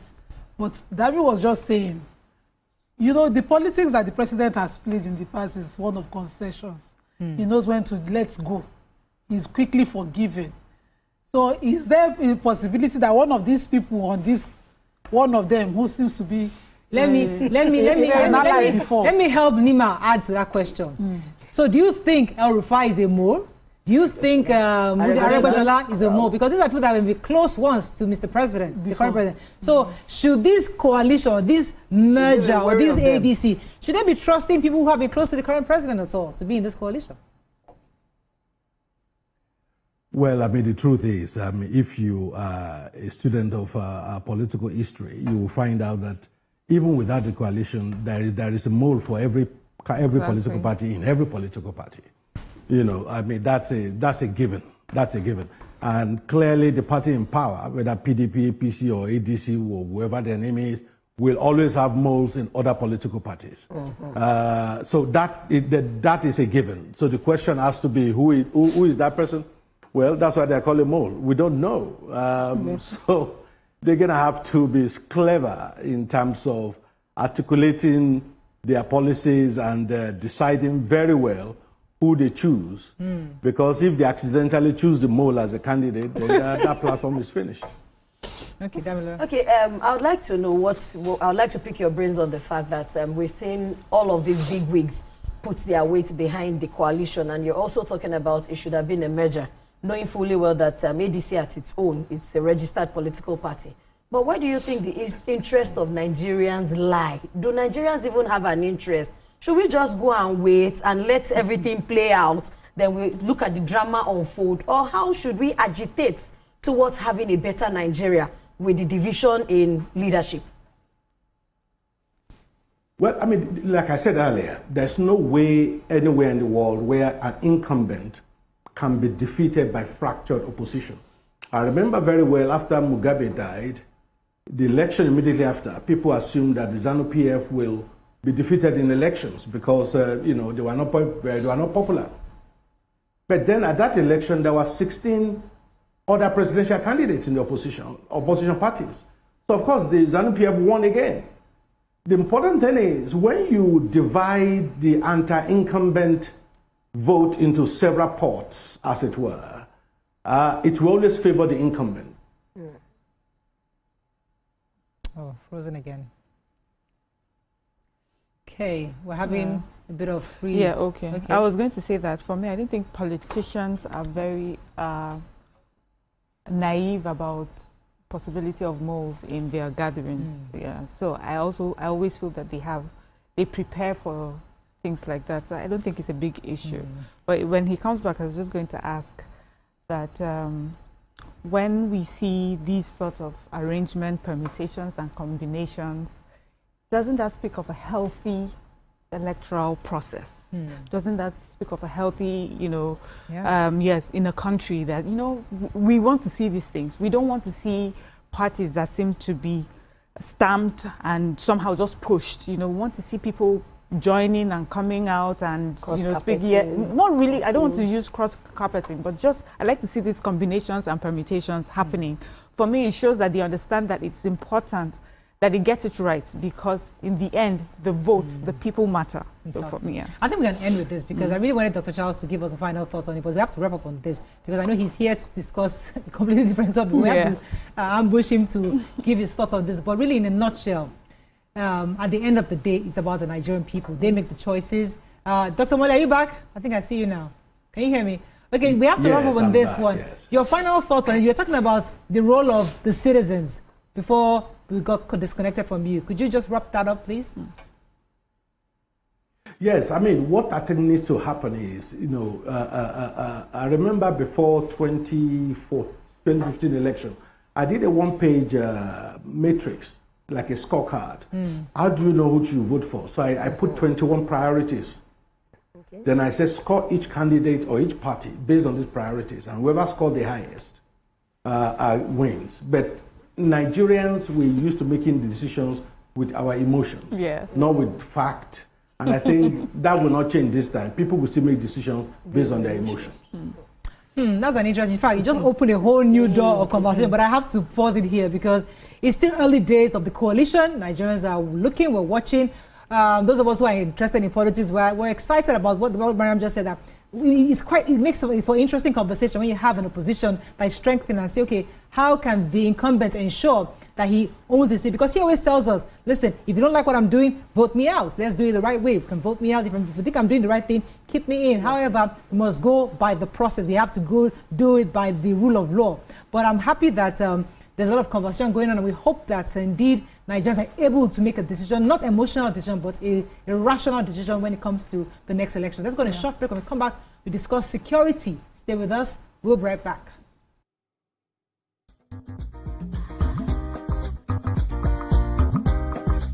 Stay tuned. Your View will be right back.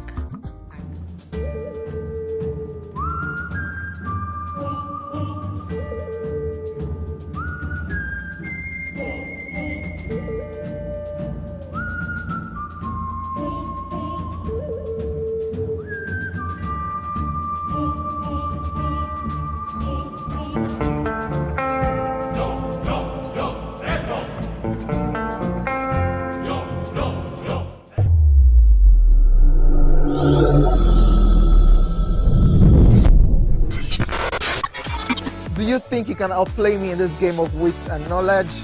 Can you go 7 rounds without flinching? I meant answering 7 questions correctly.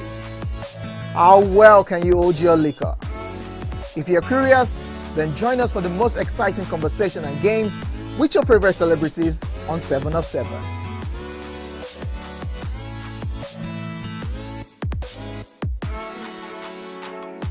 Hey, my people, I greet you plenty. My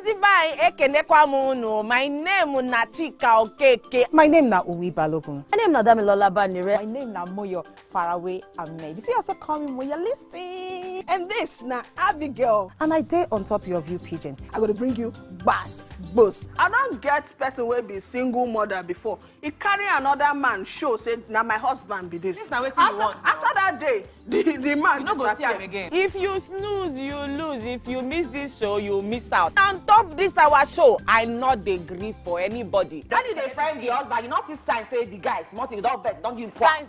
If they look for person we go give them to you, fact as it be. Men no they ever get fault. If baby not there for her, na the woman. Talk no dey be person, make person no fit talk true inside. But for this country, we not say if we open court in the morning, waiting no good, no good. Me and my sisters, hey, we go tanda gidigba for inside studio to give una all the latest information. We no even take responsibility for the children. Please the man. And that's some poria.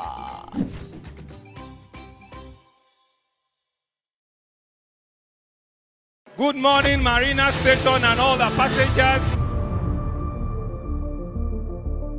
Efficient, it's comfortable. This development will go a long way in reducing congestion and emission. The trains are a long-term solution to Lagos traffic challenges. This is where we take the final, decisions on policies, programs of government that will have to ensure that, the narration of Lagos as a PLC.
Thanks for staying with us. So, going on to the next segment of our show. So, Nigeria's insecurity persists despite efforts to combat it.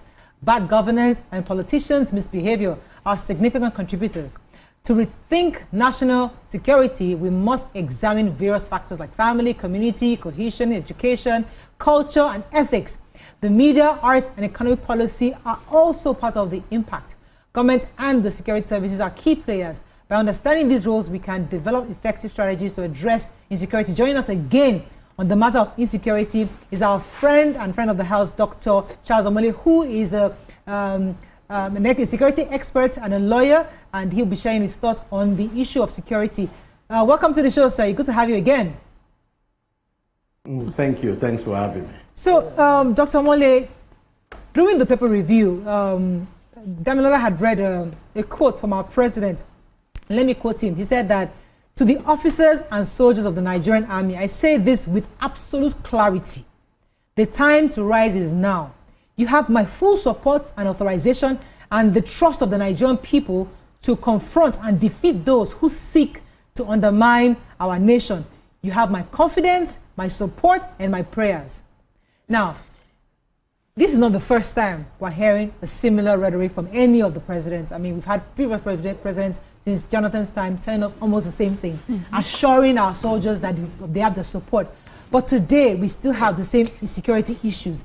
In your view, do you think the security architecture we have today will be helpful to combat the terrorism and kidnapping that we experience in our country so far, given the assurance of Mr. President, especially from today's papers?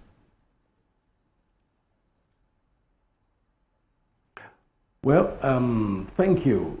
That quote from the president that you've just read, for me, exemplifies the problem we have with insecurity in Nigeria.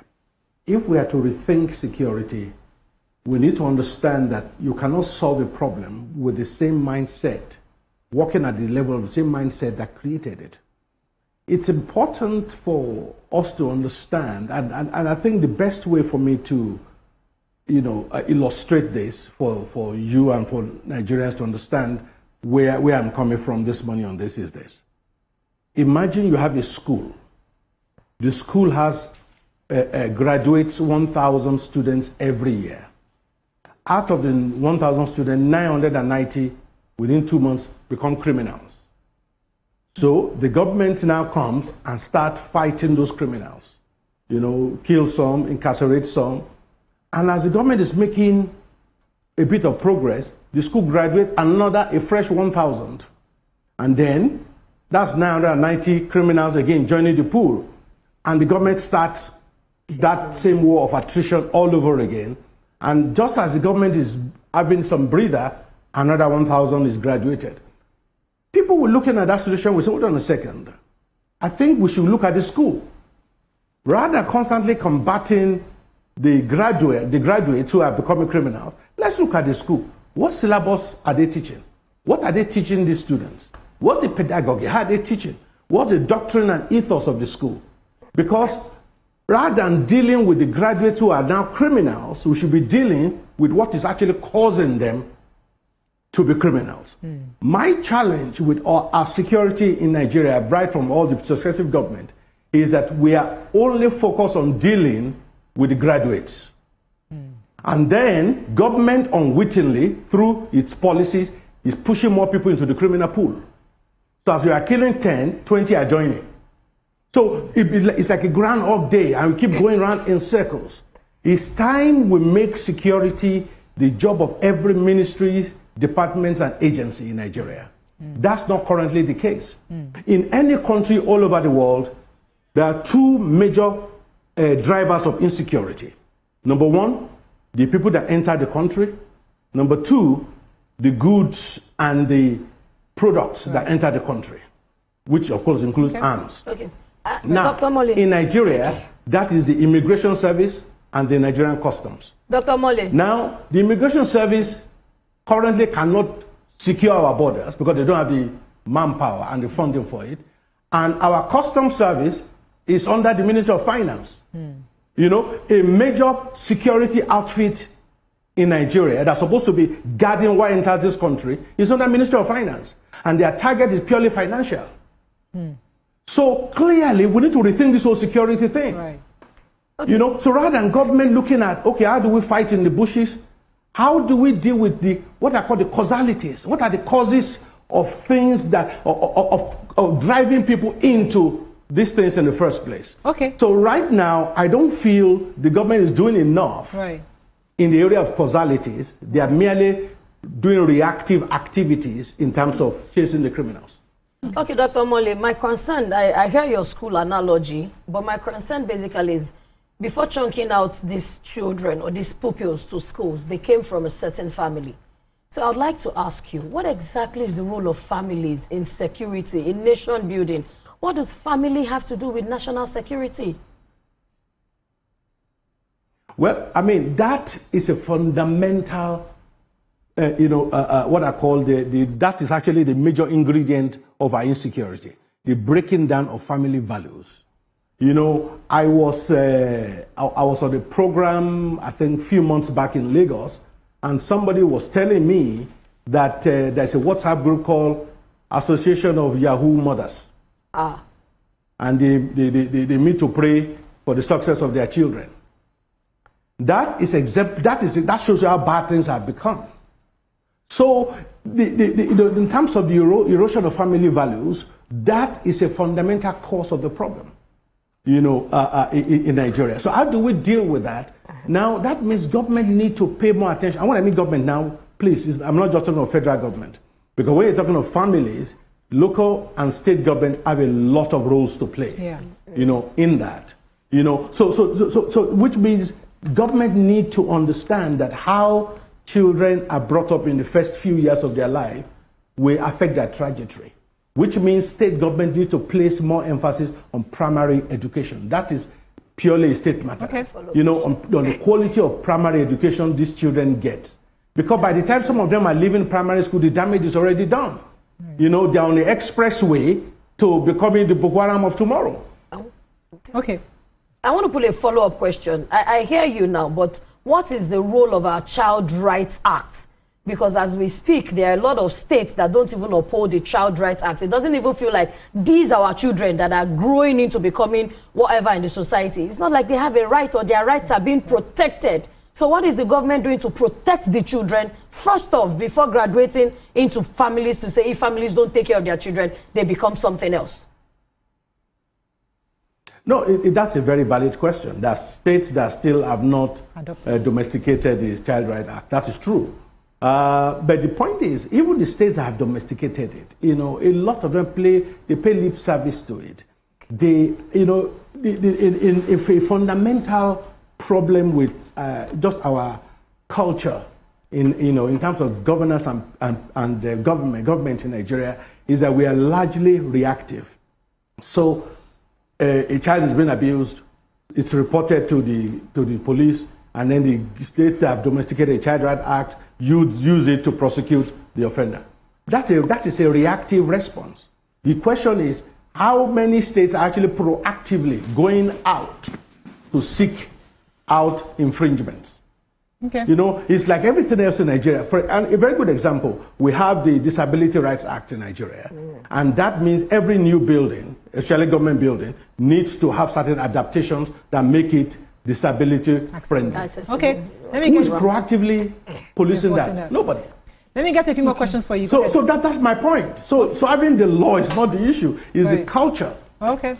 All right, go ahead. Sir, statistics that they have been really now since the coalition is that insecurity has gone. National security. Sorry, National security. I'm coming on. The question is on security. That insecurity has gone up higher under President Asiwaju Bola Ahmed Tinubu. And they're quoting, certain data bodies. How true is it? What is this insecurity like now? Is it worse? And is it better than it was before under the former president? Well, I mean, if a child that failed by scoring 38, and the next child, scored 37, they're still both failures. I mean, the point is, I would say it's marginally better. Let's be honest, but that's no comfort to the Nigerians dying daily, about this. One of the fundamental issues about our politicians is there is this opacity around anything security. And a lot of them do not understand the difference between what I call tactical security discussion and strategic security discussion. Tactical security discussion is maybe we are deploying 500 soldiers to Maiduguri to do X, Y, Z. Those are tactical discussions that cannot be held in public. And I understand that. But strategic discussion can be had. If you remember during this last war between Israel and Iran, everybody in the media knew the only country that had the bunker busting bomb that can deal with actually one of the key nuclear sites was United States. And United States admitted we are the only one that have it. That is a security discussion on a strategic level. But when they were going to strike that site, nobody knew about it. That's tactical discussion that was held private. So, but in Nigeria, anything security, they don't want to talk about it. And even in the Obi interview that I saw clips of a few days ago, when he was asked about security, all I was hearing was things like, from day one, I will let the soldiers know that I'm with them, not physically, but I'm with them, and I will do whatever it takes to secure the country. I'm sorry, if any politician tells you that, send them out. Yes. We need specific strategic discourse. For example, Dr. Wale, I have to go on a short break, please. I'm advocating that the president should set up an office called the Office of National Risk and Security Assessment. It should be directly under the presidency. And what that means is every government policy and every major project of government must be subject to security impact assessment.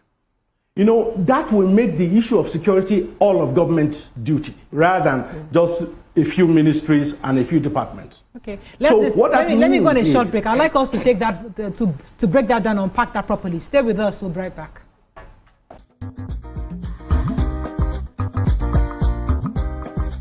Stay tuned. Your view will be right back. I'm Miriam Lunge. I'm a passionate environment advocate and a published author. I am the founder of Celebration, a businesswoman, and a fashion icon. I am a wealth coach and a real estate developer. I am Amako Arakwe. I'm a corporate commercial lawyer and an entrepreneur. Barkamu da warhaka. I am Ramatu Shehu Oyibo, an entrepreneur and a business coach. I am the voice of an average Muslim woman, an hijabite, and a lawyer. I am a polymath and a serial entrepreneur. I am Murayo Afolabi Brown, Managing Director, TVC Entertainment. I'm a media consultant, producer, and broadcaster. The ladies of Your View are made of women from different professions, tribes, cultures, and religion. Join us every Monday to Friday as we share our views on topical and social issues.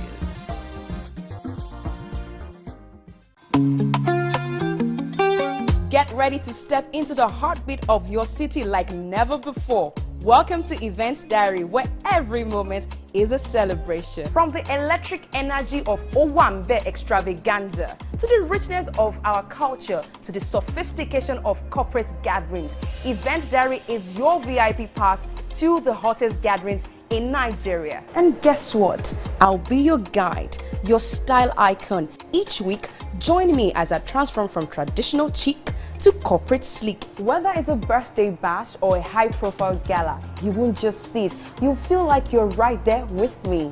Aww. From meetings to evening soirees, I'll be there.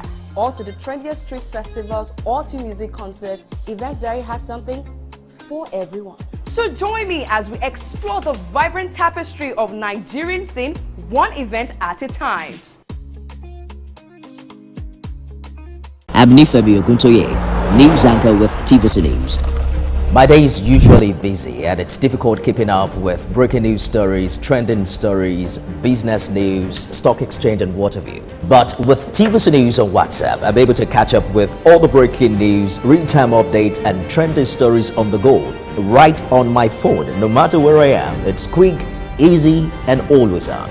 And here you can join us by scanning the QR code or using the link on our X and Instagram. Why wait? Come to the side of news that keeps you ahead. TVC News, first with breaking news.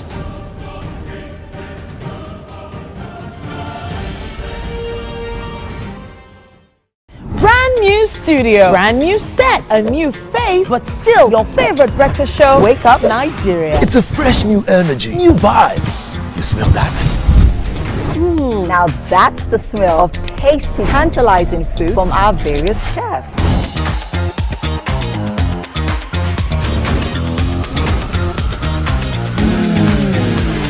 And when it comes to sports updates with insightful analysis, the place you want to be is Wake Up Nigeria. That's right. Every second there's a fresh occurrence, and every minute there's a story to tell. Keep abreast of happening locally and internationally via the news updates of Wake Up Nigeria. It's light, camera, fashion, where we strut, slay, and sashay, and keep you updated with all the latest fashion trends. Level up your morning. Watch Wake Up Nigeria, where every morning begins with a spark.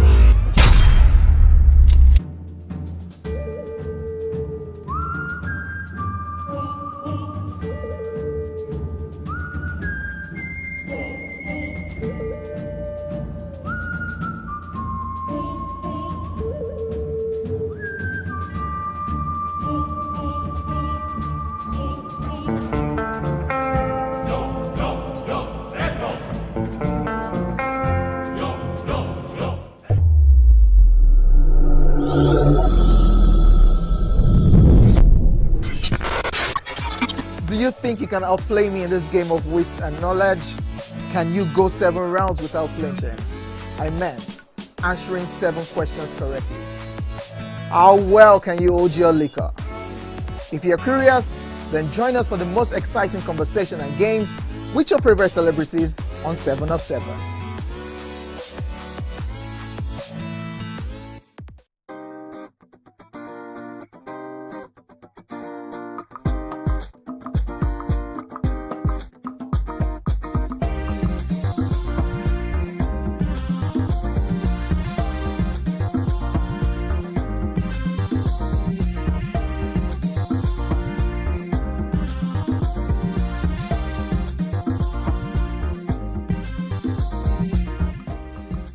Thanks for staying with us. We still have Dr. Charles Omole.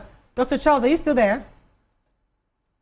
Yes, I'm here. Thank so you. Before the break, you were talking to us about an advisory committee or a committee set up by the President on Security. Please help us understand further what the role of this committee would do.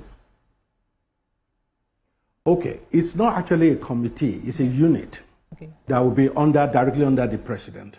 That I'm calling, for argument's sake, Office of National Risk and Security Impact Assessment or Security Assessment. Now, let me give you a picture. Every decision of government have security implication. That is what Nigerian governments in the past have not really addressed. Let me look at it. We can look at it from a project level. We can look at it from, say, a policy level. Let's take a project level. You want to build 100,000, let me take something that is real. the coastal highway that's been built by the government. It has security implications. Has the security impact assessment been done to mitigate and cost into the project, cost of mitigating the security impact? Or do we wait for those security impacts that are foreseeable to manifest, and then we start running helter-skelter like we always do? The point you ask yourself is this: if you are in mainland, inside Lagos, getting police to answer you or to respond to your emergency call can take time.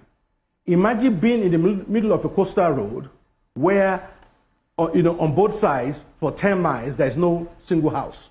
Nobody lives there. It's a coastal road. How do you address security happenings and occurrence in that situation? That needs to be included right from the beginning of the project. So that's an example project. Policy-wise, let's say, for example, the government say, okay, we want to triple the import duty on used cars, Tokumbo cars. It's a simple fiscal policy, but it has major security impact. Because if security impact assessment of that policy is done, that could, for example, for the sake of analysis, say that means there'll be fewer cars imported into Nigeria. That means cost of used cars will go up in Nigeria. That means car-related crimes will go up by 50%, just as an example. So you now tell the government, if you have to go ahead with that policy, these are the steps you need to take in advance to mitigate its security impact. All I'm saying is this: a lot of government policies and projects throw up security. It's just the same way we have the environmental impact assessment. Same way I'm saying security impact assessment. They throw up all kinds of security issues that are foreseeable, but our government only. All right, let me get an extra one question for you. Security implications. Go ahead. Yeah. So, Dr. Omole, I don't know if what I'm about to, if it's a question really, or just let you know how tired I am when it comes to conversations concerning national security. And maybe, okay, I can start with this, which is, what policy or decision has been taken that has caused the unending security challenges we're having in Plateau State, in Benue State? People traveling across the north and they are brought out of their cars and hacked to death. Insurgents, known and unknown, go into villages, ransack villages, kill mothers and children, and we move on.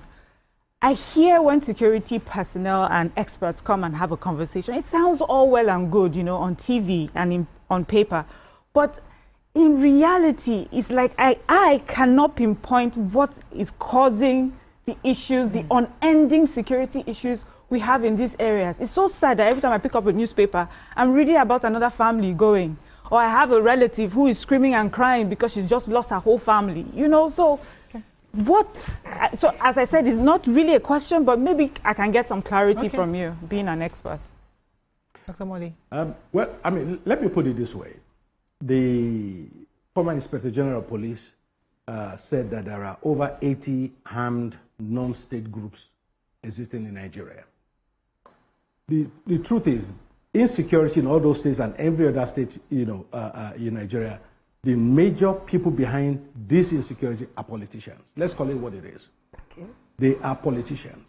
And that is why one of the key things I expect the president to do, or any president to do, is to make sure when it comes to security portfolio, no politician is appointed to any of those portfolios. Because I'm 100% certain those politicians you appoint, whoever they are, will have had hands in our insecurity. They back all kinds of gangs, they back all kinds of armed groups, all kinds of militia groups. These politicians behind them. And they use it for political purposes.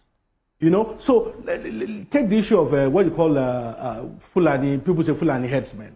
The truth is that if you look deep into that, you'll find that if you have guns for hire and they tell you the most effective gang that can get your job done is this Fulani group, you will hire them.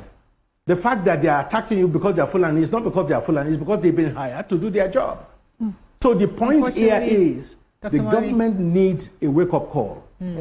Our politicians, all of them, Yeah. You know, even at a small level, even a member of House of Rep, go and ask him, have you not sponsored Omonile, all these gangs in your constituency? Unfortunately, Dr. I have to stop you at this point. We've run out of time. I'm really sorry. It's always a pleasure having you, and I just hope indeed that the unit you've recommended is indeed established. Hopefully, we don't know if it's going to work, but I have my own reservations on that. But thank you very much for coming on the show. It was a pleasure having you. Thank you. Thanks for having me. That's all we can take on today's show. Have a great day. We'll see you tomorrow. Bye for now.